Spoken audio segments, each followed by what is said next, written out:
It's that time of year when America goes to the polls. You might remember what happened this time last year. This year, Virginia and New Jersey, two states, are both gearing up to elect new governors. Some will no doubt scour the tea leaves to see what it says about the presidency. We want to know more about the power and the perks of becoming a governor. And who better to ask than Brian Schweitzer? He governs the big sky state of Montana, and his dog Jag is even more famous than he is. Governor Schweitzer of Montana, great to have you on the program. How's Jag? Jag's doing all right. As you know, he's the smartest, best-looking border collie in the world. His approval ratings are still higher than mine, but he drinks out of the toilet, so I got that on him. Now, if you look at the last 5 presidents, Governor Schweitzer, 3 of those were governors. So is being a governor just a launch pad for trying to get into the White House? No, it's not. I mean, it could be. I think that governors, like mayors, have executive experience. You know, and executive experience... Just tell us about your executive experience, but also your executive powers. I mean, what is all the stuff that you can do as governor of Montana? I'm the commander-in-chief of the Montana National Guard. How many members of that guard?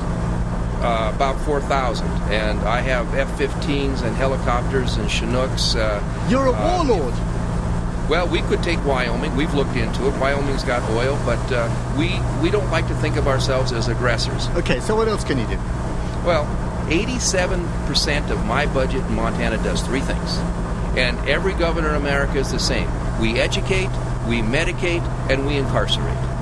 If governors fail, then students in classrooms are not the engineers and scientists that will actually change the world in the future. If governors fail, the bad guys that we have locked up escape or get out, or we can't afford to feed them anymore and we turn them loose, and the society breaks down.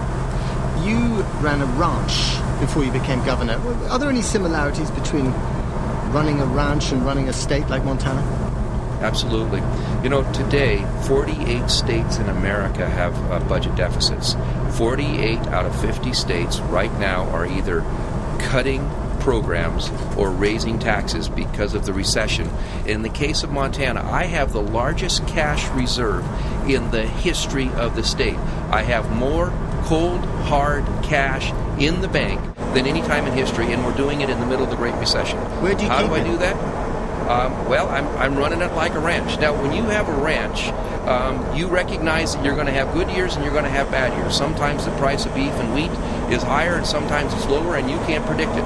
But what we do know, and this comes from my grandparents who came from Europe and homesteaded in Montana, they said, look, Montana's next year country, so when you've got a good year, you put some money aside. Put money in the bank, keep grain in the bin, and make sure that you've got enough hay to carry your cattle over through the next year, even if it doesn't rain and you grow another hay crop. That's the way you stay in business when you ranch in tough country like Montana, and that's the way you ought to run a government.